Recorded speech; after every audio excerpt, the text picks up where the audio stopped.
Hey, what's up, everyone? Good morning. Hope you're doing fantastic. We're having some random, well, random or not so random snow over here in Toronto, Canada, where I'm based out of. Hey, if you're in Toronto, let me know in the comments or wherever you are in the world for that fact.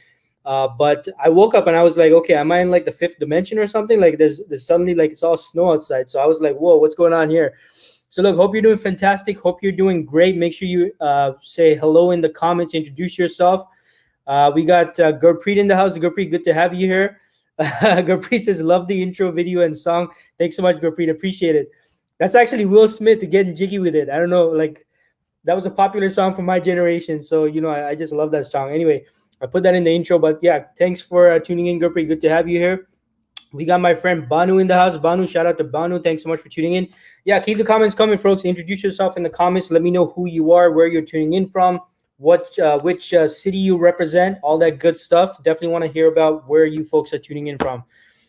We got Lara, who's in the house. Good to see you here, Lara. Appreciate that. We got Puneet in the house. Good to see you here, Puneet. Thanks so much for tuning in. So also shout out to everyone on LinkedIn, on YouTube, Facebook, Twitter, tuning in. Also shout out to everyone listening in on Anchor or one of the podcasting platforms if you're listening to the replay. All right. Gurpreet says, love Will Smith, that song. Yeah, it's an awesome song, right? Someone says, hi, hey, how's it going? Thanks so much for tuning in.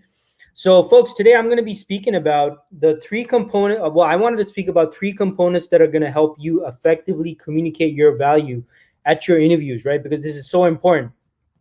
If you've ever been at an interview, you're well prepared. You're ready to speak about your resume. You're ready to speak about your experiences, your projects, all that stuff. And at the end it like leads to nothing, or maybe the hiring team doesn't get back to you, or maybe the hiring team says, oh, we decided to go with someone else, and you're left thinking, like, you're almost shocked, right? Because you're like, okay, what just happened? Like I perfectly delivered and spoke about my experiences and my resume and all that stuff. So what's happening here? So look, I'm going to help you figure out what might be happening and how you can overcome this and make sure that you are communicating your value effectively. All right, it's not about everything, folks, right? And I'm going to talk about this more as we move along this session. It's not about everything. It's about the most relevant things, right? And I'm going to show you how to do that. Some more shout outs here. We got Vivek in the house. Shout out to Vivek. Good to have you here, my friend. Thanks so much for tuning in. Gabri says we're having a random snow day. Yeah, exactly. It's so random, right? And yeah, it's true. That's the beauty of living in Canada, where it can snow in the spring too. Yeah, exactly, right? One moment it's like all like summery and spring, and today we have like snowfall. So yeah, totally agree with you, Gurpreet. We got Arvind in the house. Arvind, I'm doing great, my friend. Thank you so much for tuning in. How are you doing? Hope you're doing fantastic. Hope you're doing well, and you're keeping well as at your end as well. So, folks, if you haven't done so already, make sure you mark your calendars. Every Wednesday, 11 a.m. Eastern time zone, I go live right here to share job search tips, advice, strategies to help you folks out in your job search. Practical advice, pragmatic strategies based on my experiences working as a recruiter, right? As a recruiter working in the staffing industry for 8+ years, as well as, of course, my own experiences, my own experimentations as a job seeker as well. Before we get started with the topic, just wanted to share with you a great success story someone sent in. This is one of you who tune in regularly to my live streams. And they said, hi, Dean, thank you so much for your guidance. I've gone through your videos and followed them. I'm very happy to inform you that I got an offer not only from one, but two companies with more than a 100% hike. Thank you so much once again. Fantastic win. Hey, if you're experiencing some wins from tuning into my live streams, make sure you share with me, folks. I love hearing these success stories. And hey, the difference is action, right? Implementing what you learned. That's what's going to make the difference. So if you're tuning in, I want you to be ready. Be ready to take notes and be ready to take action on what you learn on my live stream. So again, if you got your calendar out, make sure you mark your calendars. If this is your first time tuning in, Wednesdays, 11 a.m. Eastern time zone, your friend Dean Kulaweera always goes live. All right, I'm gonna have some interesting guests coming on onto the show as well over the next couple of weeks as well. All right, so keep a lookout on that. So, folks, getting right into today's topic. All right, so the components to selling your value as a potential candidate at the interview. Now, I'd love to hear your thoughts and your ideas on how you're selling your value as a potential applicant, as a potential candidate for the position. I'm happy to hear what you folks are doing. Feel free to share in the comments and let me know. I definitely want to hear more about that. But I wanted to share with you, and look, folks, this is the thing, right?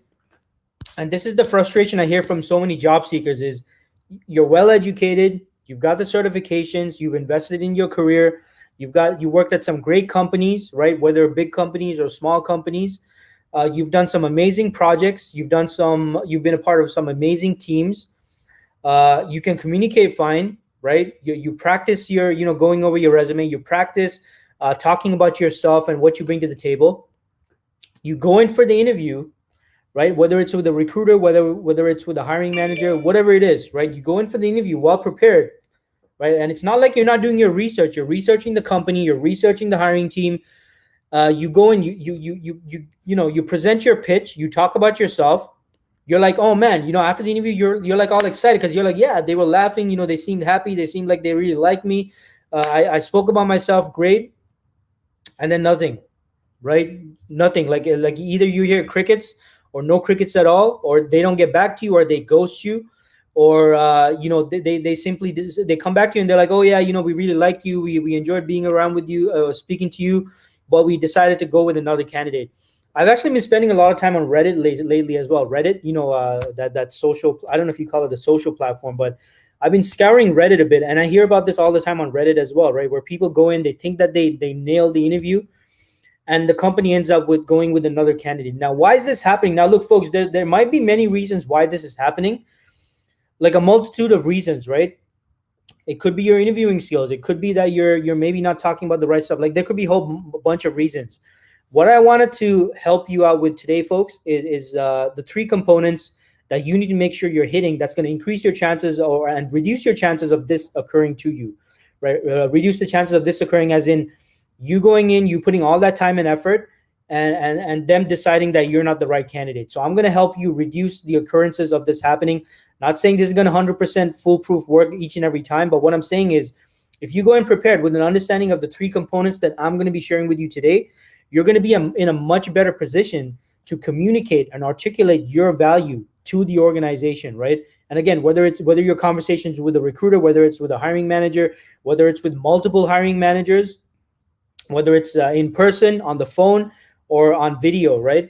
So whatever the case is, be prepared to take notes today, folks. Now, before I get into the three components, let's talk about a fundamental, right? What is the fundamental about job interviews? And this is something everyone needs to always understand. Not just, by the way, not just job seekers and potential applicants and you folks watching in, but also hiring managers and hiring teams as well, right? What is the fundamental about interviews? Well, the fundamental about interviews is, folks, the interviewer, the organization, the company, the recruiter, the HR people, they're not setting aside 1 hour of their time in most cases. All right, maybe there are some exceptions to this, but in most cases, most people are not setting an hour aside of their time, stepping away from their core duties and functions and responsibilities to just spend the 1 hour randomly with some stranger. That is not the intention of the organization. The reason the organization is right there in front of you also, folks, is not just for you to go in and just start rambling on and on about yourself.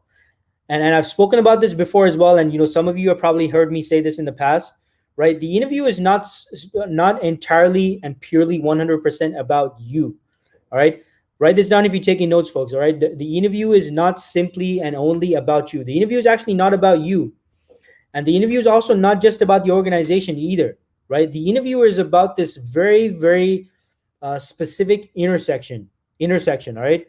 Intersection, right? Two things that are crossing, and I like to use the the example of a Venn diagram. I'll draw one out for you shortly.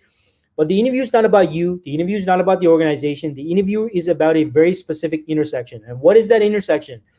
That intersection, folks, is the intersection between what problems and challenges the organization is facing and your skills, your knowledge, your expertise, your skill set, and what you bring to the table. That is the pure 100% purpose of the interview is that intersection right there. And why do companies want to hire in the first place, right? And you folks need to think about these fundamentals before you go in for your interviews, right? This is very important. These are fundamentals you have to understand before we get to the three components I'm going to talk about today. And this is the core fundamental, folks, that you have to understand is, right? The organization has a problem, a challenge, or set of problems, set of challenges or pain points they're experiencing, which requires someone with a specific skill set to be brought in to bring a resolution to these challenges, problems, and pain points, right? And that problem, these problems, pain points, and challenges are significant to a degree that they're willing to actually invest money in someone to be brought in to solve this challenge. And whatever this challenge is, folks, it is much more than whatever salary or rate that they're willing to pay you. All right. So, for example, let's say you're someone and your market value, right, is $100,000 per year, right? In order for the company to justify spending $100,000 on bringing a human being into the organization, the problem has to be much larger than that $100,000 they're looking to invest, right? And maybe it's not an immediate return. Maybe it's a return they're looking for over a number of months, maybe over a number of years, whatever it is. The problem is significant enough, folks, that they're willing to invest money in someone to be brought into the organization. So what you and I consider a salary or a rate, folks, is an investment, right? Is an investment from the company to help solve whatever problems and challenges they've got going on. So we got some. Gurpreet is saying, yes, it's all in the execution. 99% of individuals fail. Yeah, exactly, Gurpreet. We talk about this all the time, right? And Gurpreet says that the interview is not about you, and great advice and great discussion. Yeah, I appreciate that, Gurpreet. It's a very important discussion to have, right? So, folks, before we even get to the three components on how you can succeed at interviews, you need to understand this fundamental, right? That the interview is not just about you simply going in there and talking a whole bunch about yourself. And this explains why so many of you're prepared to talk about yourself. You're ready to talk about your projects. You've got some great experiences. You've got some great knowledge, and you end up falling flat. And if you think about it, it could be because you have violated this fundamental.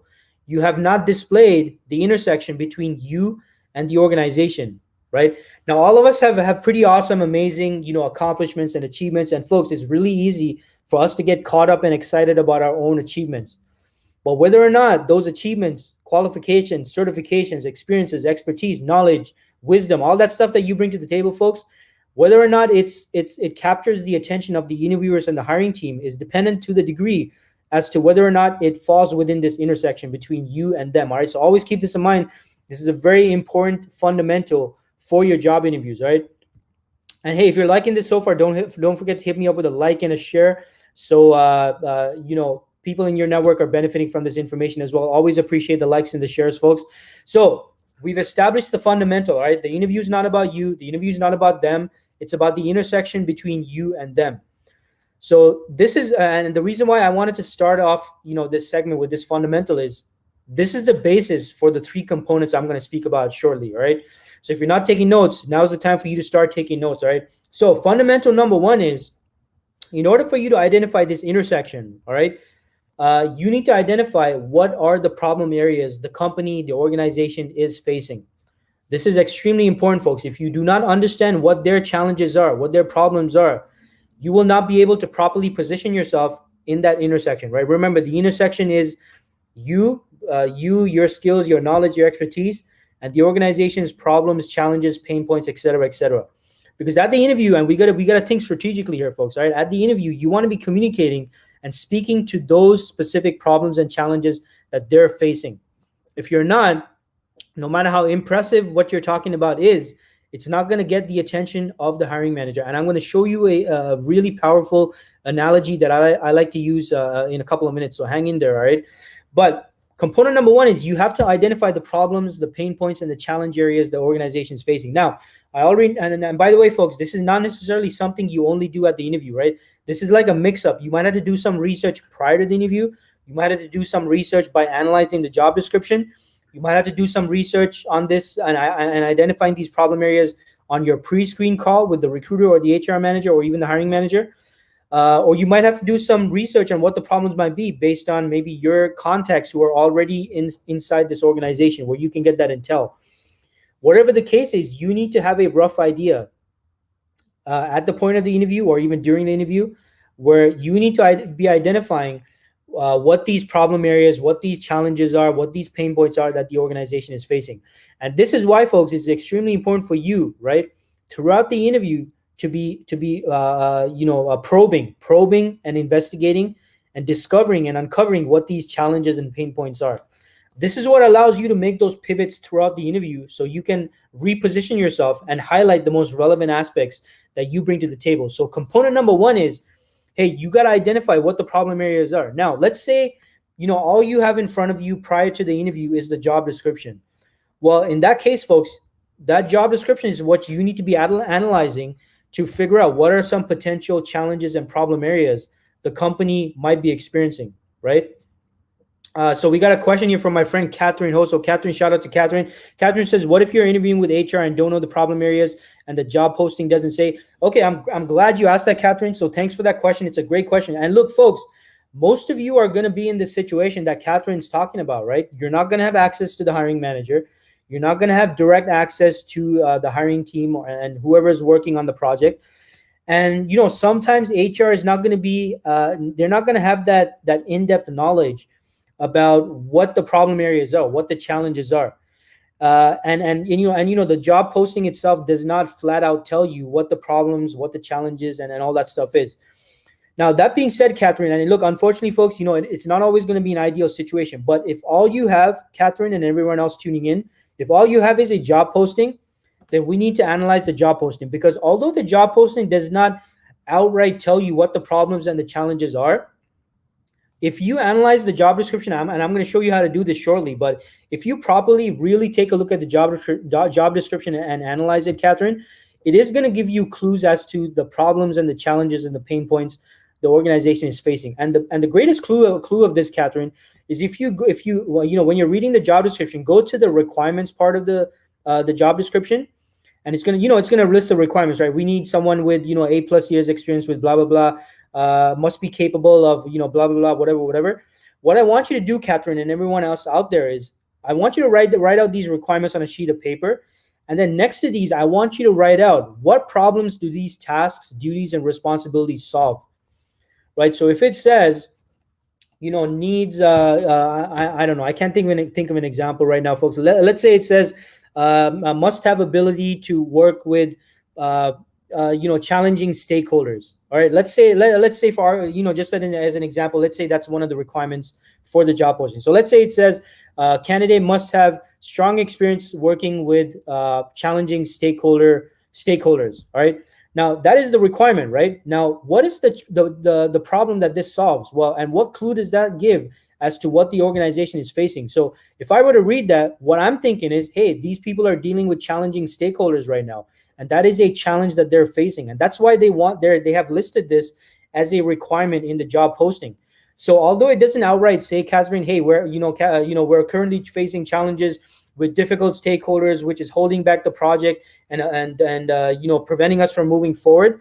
That requirement in itself that says, hey, must have experience working with challenging stakeholders or complex, maintaining complex relationships, whatever it is.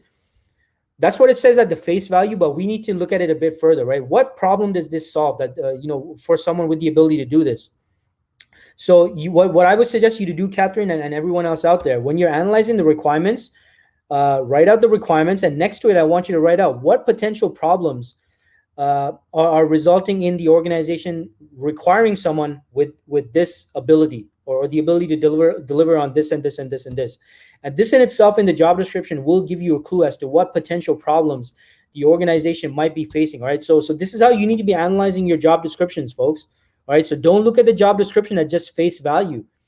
When you're reading over the requirements, and hey, look, folks, I'm not saying each and every requirement is going to be a requirement, but hey, if all we have is a job description, then that's all we have, folks, unfortunately. All right. It's not going to be, nothing's going to be perfect, but this will at least allow you to analyze, okay, these are what they're looking for. Why would this be important? And what potential problems do these requirements give me clues as to what problems the organization is facing? So that would be my advice to you, Catherine. Hope that helps. Let me know in the comments if that helps and gives you some insights in regards to that. But great question there. Fantastic question. So that's component number one, folks. You got to identify the problem areas, right? So I gave you an example of how you can do that by analyzing the job description. And hey, analyzing job description is going to give you clues as to potential problems and challenges the organization is facing, right? And I remember once I was coaching someone, and I think they worked in I can't remember the position. I think it's something to do with mergers and acquisitions or something. And they were like, Dean, how do I know what problems and challenges the organization is facing? And what I told them was, and this is my advice to everyone, hey, folks, the biggest clue as to what the problems and challenges are is the position itself. Think about that, folks. The position itself is the greatest clue as to what the problems and challenges the organization is facing. All right. And this person I was coaching, I think they were in like mergers and acquisitions or something. And I think the role was mergers and acquisitions manage, I don't know, analyst or something like that. And I told, and what I told them was, hey, look, you're applying for this mergers and acquisition role. Why would a company need a mergers and acquisitions person?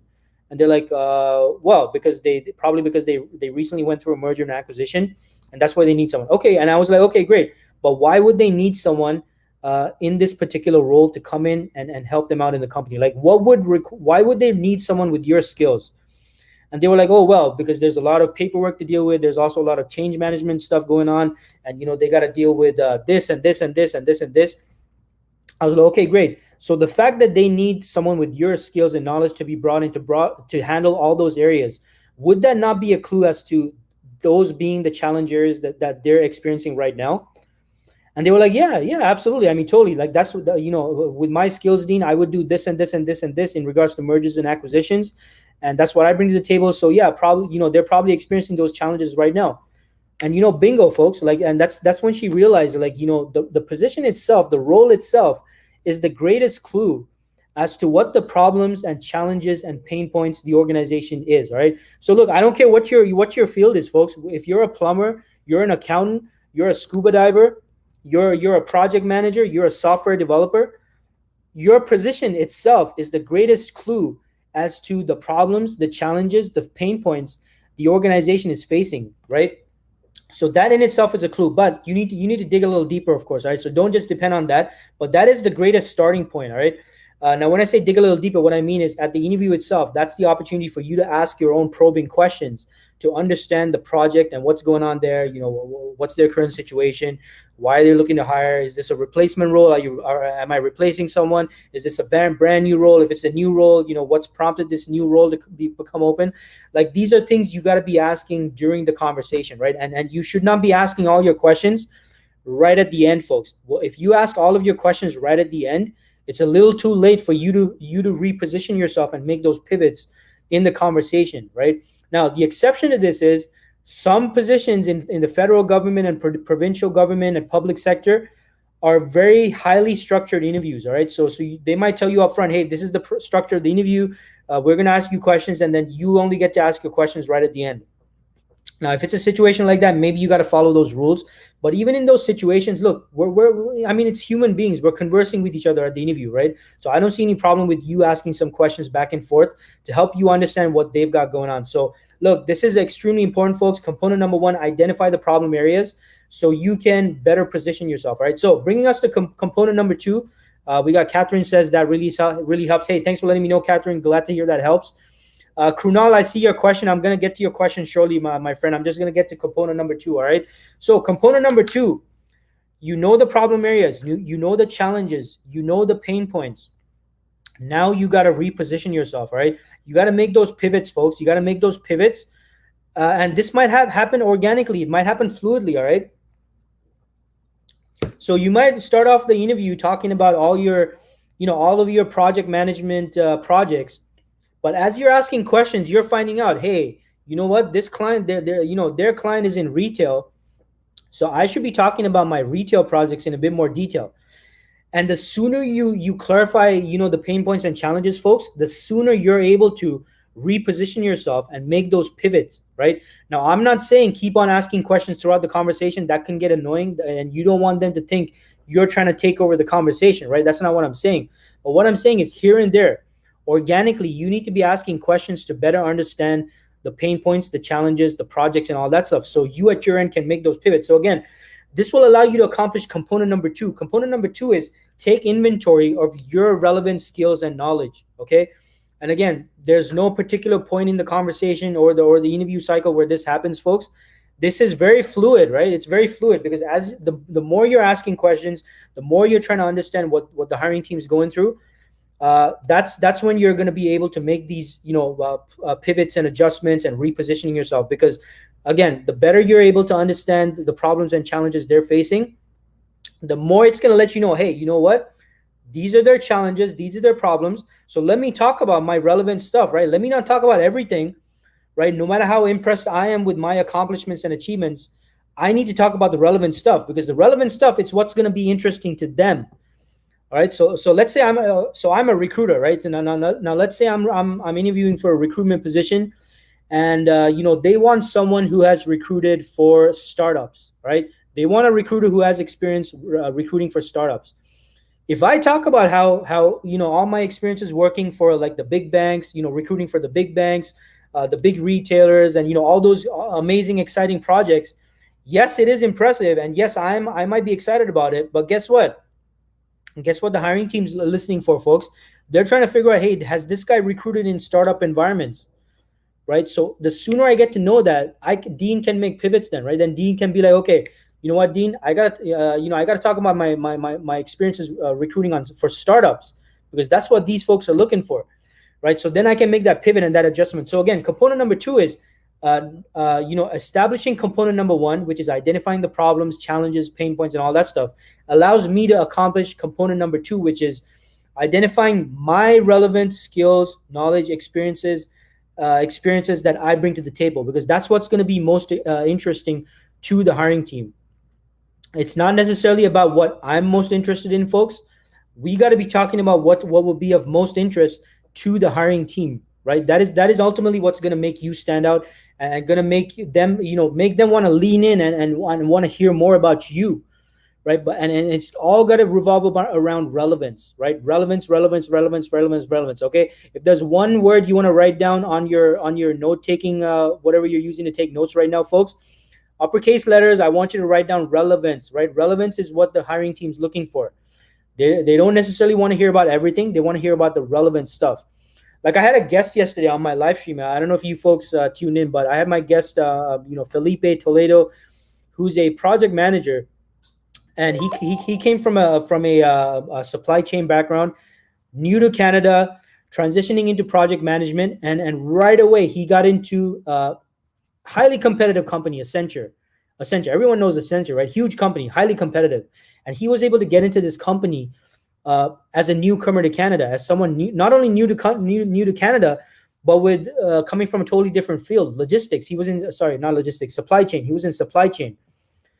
But how did he get their attention? How he got their attention was they were looking for a project manager with strong knowledge of the supply chain, right? Supply chain stuff, because they had some supply chain related project going on. So that's what he highlighted at his interview. He talked about his supply chain interest.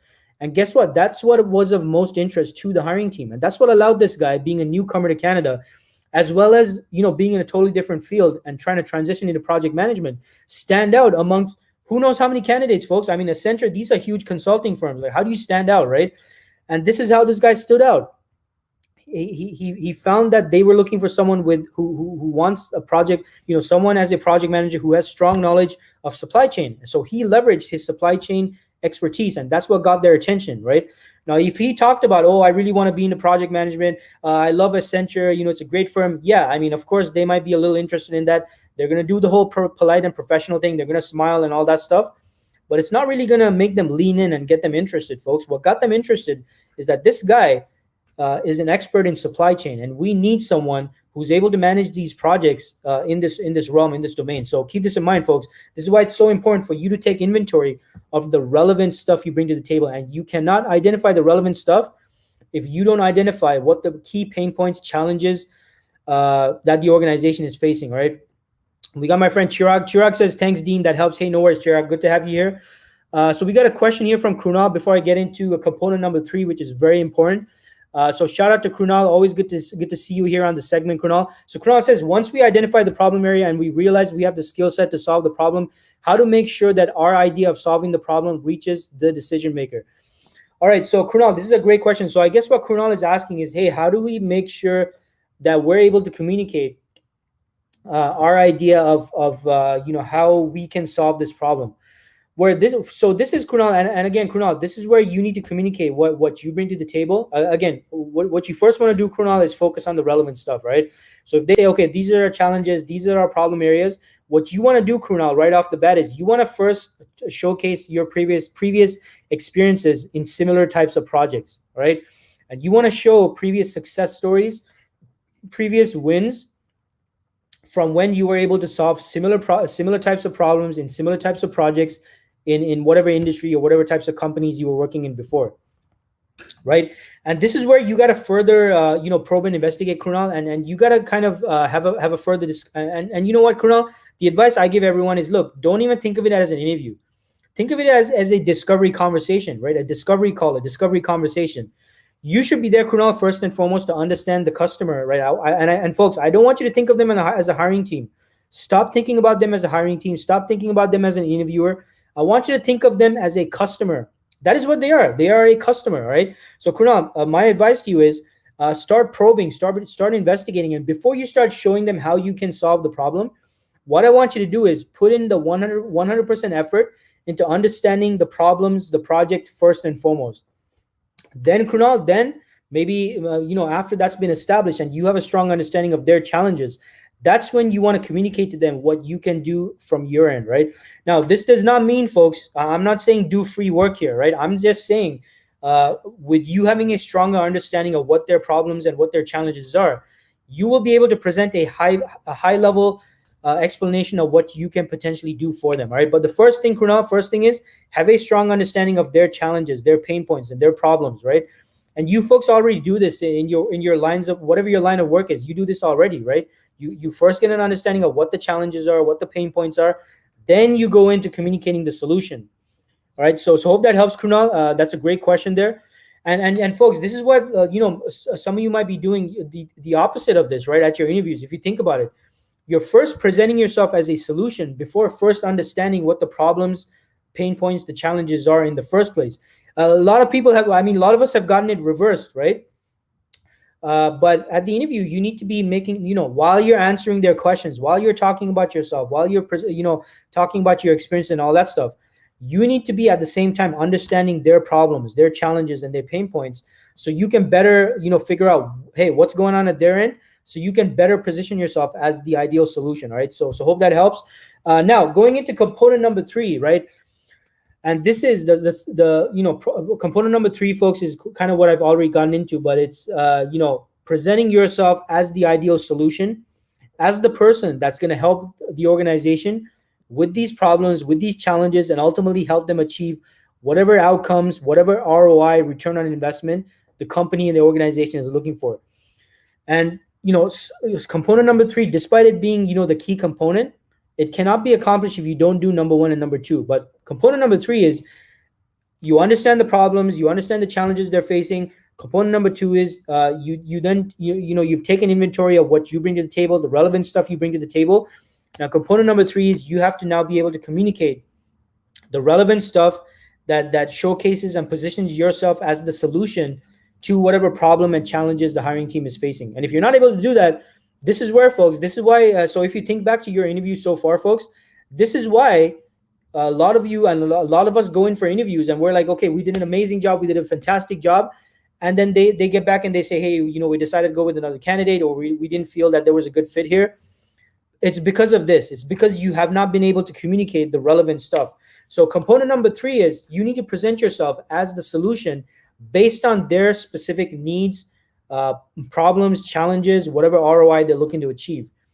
So it's not about talking about each and every aspect of your accomplishments, your achievements, and all that stuff. What you need to do is you need to communicate the relevant stuff. Now, I think we got a comment here from Krunal. Krunal says, love the comment, treating the hiring team as a customer. I have some more context to it. I will try to ask in the F2. I'm not sure what F2F means, my friend. But the F2 face-to-face, I guess you mean face-to-face. Yeah.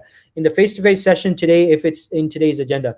Yeah, folks, sometimes, these simple mental shifts will allow you to treat the interviews in a much more effective manner. Now, I use the word interview because that's the commonly accepted term.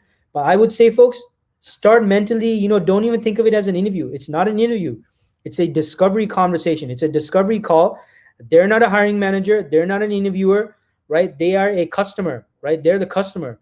And you can't solve the customer's problem if you don't understand the customer's problem. You can't, present a customer solution if you don't understand the customer's problem, right? So go in with that mindset, right? So hope that, I'm glad to hear that was helpful, Kunal. So going back to component number 3, present yourself as the solution, right? Now, I'm going to show you a quick analogy I like to use.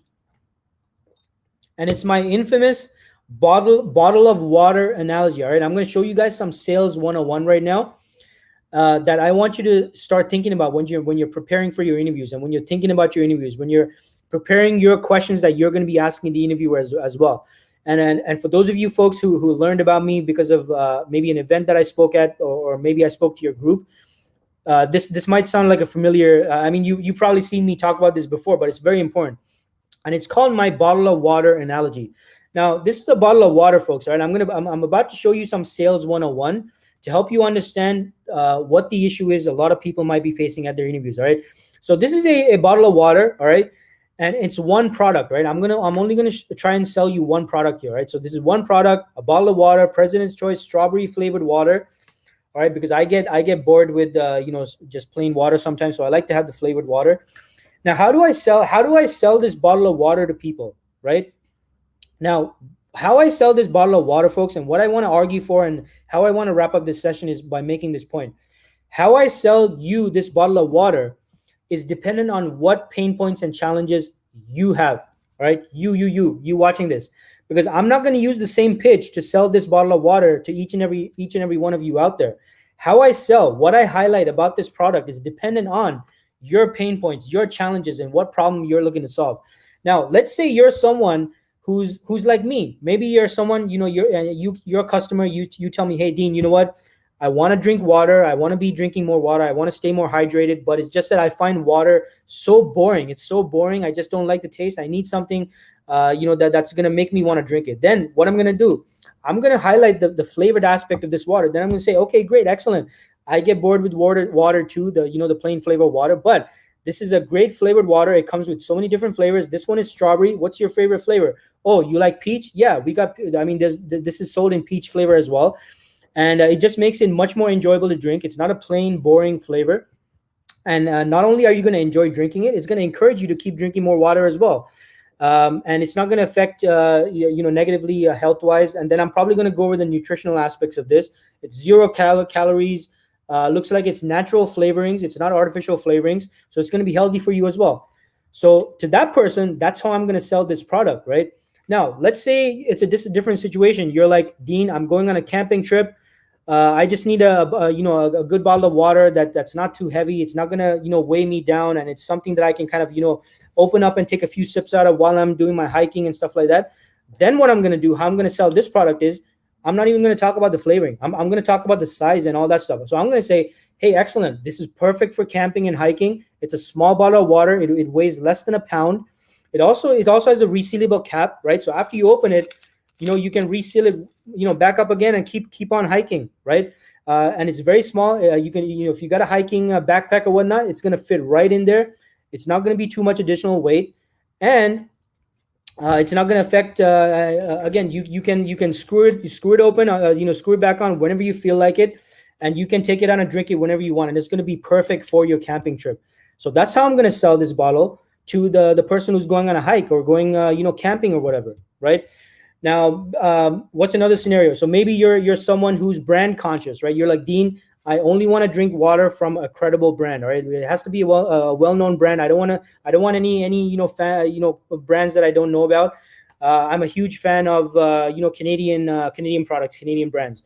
So for that person, I'm going to highlight the fact that this is a Canadian brand, right? I think it's a Canadian. I think President's Choice is a Canadian brand, right? But hey, if it's not, just stay with me, all right? So then I'm going to talk about how this is a Canadian brand, right? I'm going to say, hey, great. Well, this is a President's Choice brand.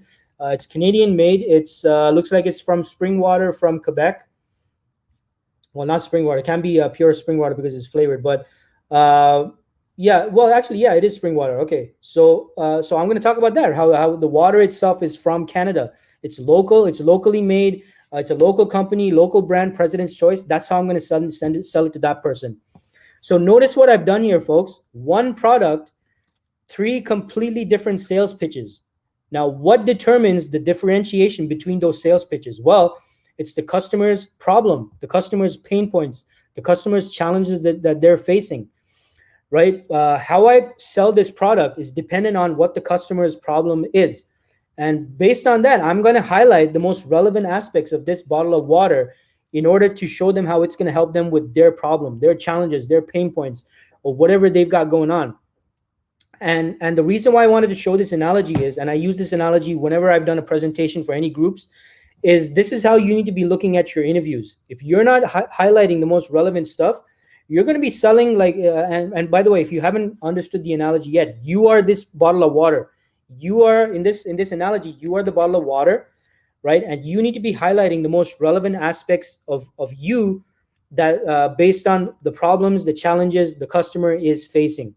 That's the point I'm trying to make here, folks. All right, because let's say the person who comes up to me and says, "Hey, I'm bored with boring regular water, and I want something that's enjoyable to drink." If that person comes to me and I start talking about how it's a small bottle, it weighs less than a pound, it's not heavy, and it's perfect for camping and hiking, that person's not going to care, folks, because they're like, oh, okay, dude, like, what are you talking about? Like, I told you that I'm looking for something that's enjoyable to drink. I don't care about the size, and I'm not going hiking. I don't even like hiking. Why are you telling me about how I can take this bottle hiking, right?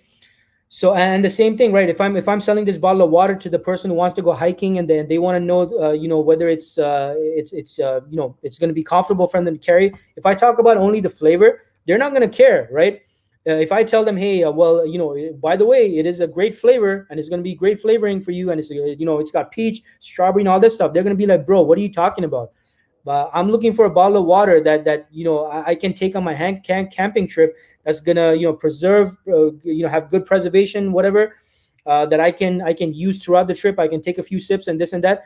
So notice, folks, that I would be selling the wrong, irrelevant aspects of this product. And a lot of you might be doing that at your interviews. This is the point I'm trying to make. So this is why it's so important, folks, for you to understand the problems and challenges the organization is facing, the hiring team is facing, the department is facing, so you can highlight the most relevant aspects that you bring to the table. So you need to always be speaking to the customer's problem, right? That's the point I'm trying to make here, folks. So always remember this when you're preparing for your interviews. Remember, you are the bottle of water, but obviously you're more amazing and complex and amazing than a bottle of water. But I'm just using an analogy here. But in this analogy, you are the bottle of water, and what pitch you decide to use is dependent on the problems and challenges the organization is facing and the hiring manager is facing. And this is the mistake that so many of us make at our interviews, and this is why we're not able to get the hiring team's attention, is because we talk about a whole bunch of stuff that has nothing to do with the organization's problems, their challenges, their pain points, right? And what does the organization do? What does the hiring team do? What does the interviewer do? Well, they're not going to be unprofessional, right? They're going to be, because most of us were raised to be professional, to be nice, to be polite to people. They're going to sit there, they're going to smile, they're going to joke around with you and do that whole thing, but they're not going to see your value, folks, because you have not highlighted the relevant aspects of your background. You have not spoken to their challenges. You have not spoken to their pain points. You have not communicated how you can specifically help them with their specific problems, right? We got my friend Fran in the comments, says, excellent point. Thanks so much, Fran. Appreciate that. So this is, look, folks, right? This is the major takeaway. And I want you folks thinking about this analogy whenever you're preparing for interviews, right? And even during the interview itself, if you feel like, okay, it looks like the interviewer is zoning out, looks like they seem a little bored, looks like they seem like they're just forcibly being polite to me right now, you got to think, hey, have I been speaking to their problems? Have I been speaking to their challenges? Have I been speaking to their, pain points? Or have I just been talking about a whole bunch of stuff about myself that I might be excited about, that, by the way, that might be very impressive achievements, but are just not relevant to them, right? Because look, folks, if you come up to me and I'm selling this bottle of water, and your major challenge is you want something that's that you can take on your hike, and all I'm talking about is the flavor of this water, it's not going to be relevant to you. You're not going to care. You're going to be like, bro, I don't even care about the flavor. I just need something I can take on my hiking team. I just need to make sure that it's going to preserve the water well. It's not going to be harmful. The plastics are not going to sweep into the water itself and stuff like that. And I'm going to be talking about, peach and strawberry and stuff. Like, it's not even relevant, right? So you folks get my point, right? So this is very important, folks. It's a simple but very important analogy. I want all of you folks to keep in mind when you're preparing for your interviews, you're preparing for these, these conversations, folks, all right? Because look, each and every one of you bring a lot of value to the table. You got great experiences, you got great knowledge and all that stuff. But remember, the hiring team is looking for relevance, right? What every hiring manager, the unspoken question, folks, every single hiring manager, every single interviewer is wondering when they're sitting across from you, The unspoken question they are wondering is, hey, how can this person help us with what we've got going on? If if I could summarize the interview in one sentence, folks, from the the interviewer's perspective, from the organization's perspective, that pretty much sums up the purpose of the interview. That is what they're trying to do.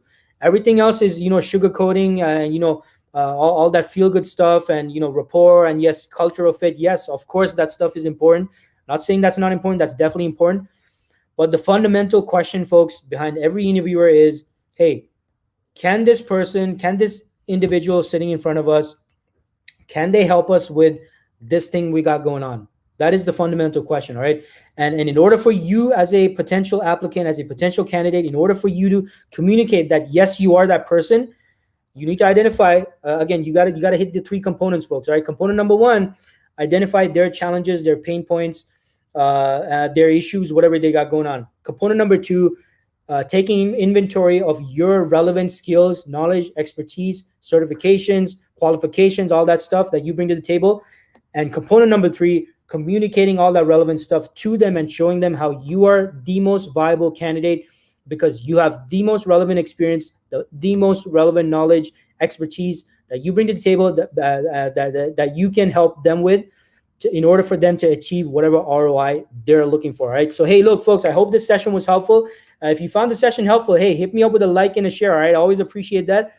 And mark your calendars, folks. Every Wednesday, 11 a.m. Eastern time zone, your boy Dean Kulaweera is right here, 11 a.m. Eastern time zone on Wednesdays to help you folks out with job search tips, advice, strategies, practical, pragmatic tips, advice, strategies that you folks can implement into your job search, right? Don't go away from this session just feeling pumped up and motivated, folks. I'm not here to pump you up. I'm not here to motivate you. I'm here to put you into action because action is what's going to get you results, all right? So get out there, folks. Conquer the world. And I'm happy to answer any questions you have. So if anyone has any questions, feel free to put it in the comments or I will end the stream in a couple of minutes. So I'll give it a minute or two in case you folks have any questions. And then I'll sign off. And by the way, folks, I'm gonna be inviting guest speakers as well to my stream. So make sure you follow me. Make sure you stay close to me, folks. I had an amazing guest yesterday, Felipe, who spoke about how to land a job at large consulting firms. If you want to check the replay of that, I think it's in the featured section of my profile. So make sure you check that out. All right. And hey, if you're interested in being a guest on my live stream, you wanna share your career advice, your career tips, send me a direct message. Let me know more about yourself and what you like to share with everyone out there. I love inviting people who are passionate about helping others with career tips and advice. And folks, I don't care what part of the world you're from.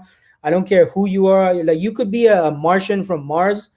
I don't care, folks. I want you on my show, all right? So if you want to be a guest, you want to talk about and share your experiences, feel free to let me know. Send me a direct message. I'm happy to have you here as a guest so you can share your story and what has worked for you, what has not worked for you, and your challenges and all that stuff, all right?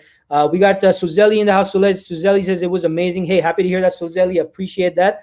So it looks like there's no more questions, folks. All right, so I'm going to wrap up the session. If I miss your question after you enter it in, after I end the stream, I will do my best to respond to your question in the comments after the stream, all right? But hey, lunchtime for me, folks, one of my favorite parts of the day. Hope you're doing fantastic. Stay positive. Keep taking action, folks, all right? Keep taking action. And remember, water bottle analogy. Always remember this. Always remember the bottle of water analogy. One product. We are one product, but our pitch depends on what? The problems the customer is facing. That is how we adjust our pitch, how we communicate our value to the people we're speaking to. So remember the bottle of water analogy. And hey, see you next Wednesday, 11 a.m. Eastern time zone. All right, mark your calendars, 11 a.m. Eastern time zone Wednesdays. I'm gonna be right here. All right, hey, be fantastic, folks. Be amazing. Go out there, conquer the world. And I'm gonna be right here to help you folks out with job search tips, advice, strategies to help you folks out. All right, hey, everyone, have a fantastic week.